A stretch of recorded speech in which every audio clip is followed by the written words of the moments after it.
No, he did not just do that. Like, we're gonna pull up. What's his address? Like,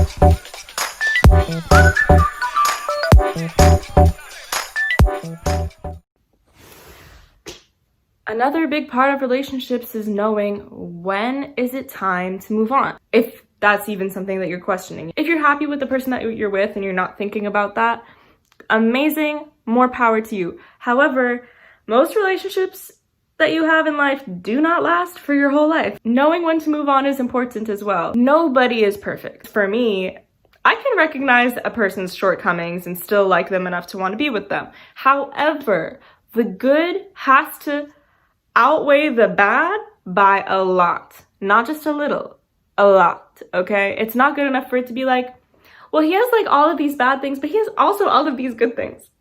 Sis, are you serious right now? Figure out why. Figure out why maybe there's so many bad things and maybe equally as many good things and why there aren't more good things. And then run in the opposite direction. That's my advice. Take it or leave it, but I honestly think that you would be protecting yourself from a future breakup if you were to do that in the beginning. I'm also talking to myself when I say stuff like that because I've made a few mistakes in the past and I've just been like, why did I just not listen to my gut? And I could have avoided so much, but I didn't. And I'm here today and I'm still fine. So it's gonna be okay. Okay, whether you listen to me or not, you're gonna be fine. On that topic, you can't change a personality trait, but you can change a bad habit. And that kind of builds on what I was saying before about how people stay kind of the same fundamentally at their core. It's kind of tricky because when you meet someone, you might be like, oh, that could just be a bad habit that they learned from like, you know, maybe their past relationship or whatever. It's hard to know how deeply rooted it is in who they are, in their personality trait.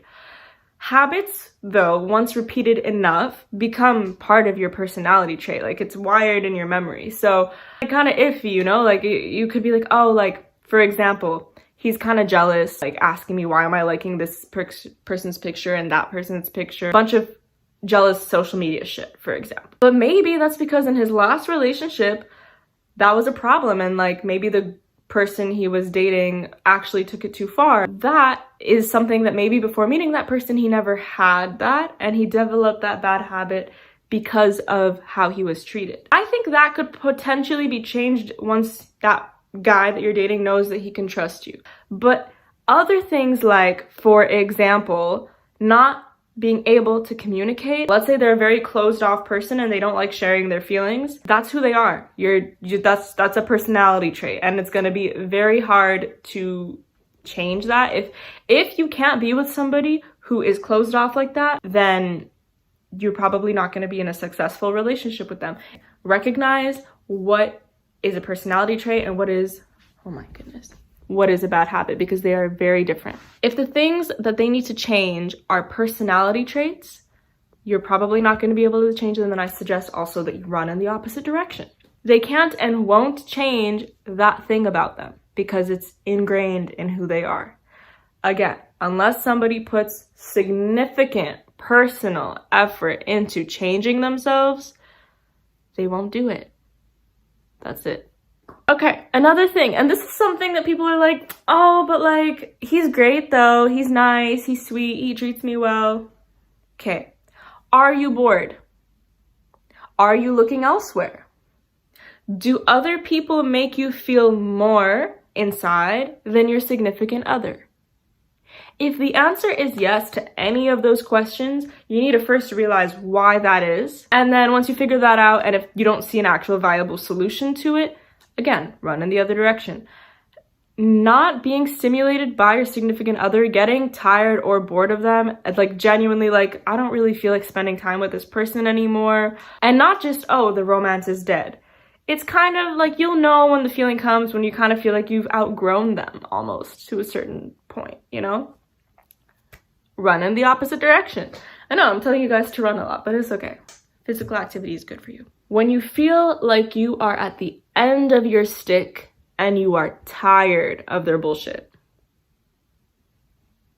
Everybody has varying levels of patience. I know that me personally, I have a lot of patience, almost to a fault sometimes. Like, I'm very understanding. Sometimes I need to tell myself to shut up because it doesn't serve me in the end. Everybody has their quirks. Everybody has things about them. You know, they might get on your nerves every now and then, but like, if you feel like you're really, like, your energy to deal with that is coming at like a point where you're just like, I don't care anymore. Like, I'm just over this. I'm tired of this. Like, why do I need to deal with this? I think that's an indicator that like you're done and you should probably again run in the other direction. Last but not least, when it's time to move on. Let's say the situation is more grave. If the stakes are a little bit higher and they've actually done something wrong, ask yourself, if this happened to my best friend, would I let it slide? Would my best friend do this to me? Would my best friend do this to me? And if they did do this to me, would I still be friends with them? If the answer is no to any of those, again, run in the opposite direction. Just run. Run. Because that is something I find that we are so much less like cutthroat with people when it comes to ourselves. But then when it's somebody that we care about, we're like, oh, no, he did not just do that. Like, we're gonna pull up, what's his address? Like, it's on that energy. But then when it's you, you're like, oh, but like, he said he loves me. Shut the up. No, he doesn't. No. Yeah, somebody can love you and still, or say that they love you and still do things to hurt you. I don't think that person has a good understanding of what love is, because it's like, why? Why would, if I did it to you, you wouldn't be okay with it, right? So why are you doing it to me? If you care about me so much, why are you okay with me feeling pain at your hands? Why didn't you do XYZ to avoid that from happening? That is my little spiel on relationships and when it's time to move on. I hope you guys enjoyed. I'm going to do another segment on toxic relationships and how they can affect you and have lasting effects on you, and you know, how to recognize it and what to do about it. So yeah, I hope you guys liked this video and I hope that you can relate to it. If you want me to get into it, I will get into it. We gonna spill the tea today, but that's for another time. Thanks guys. Bisous.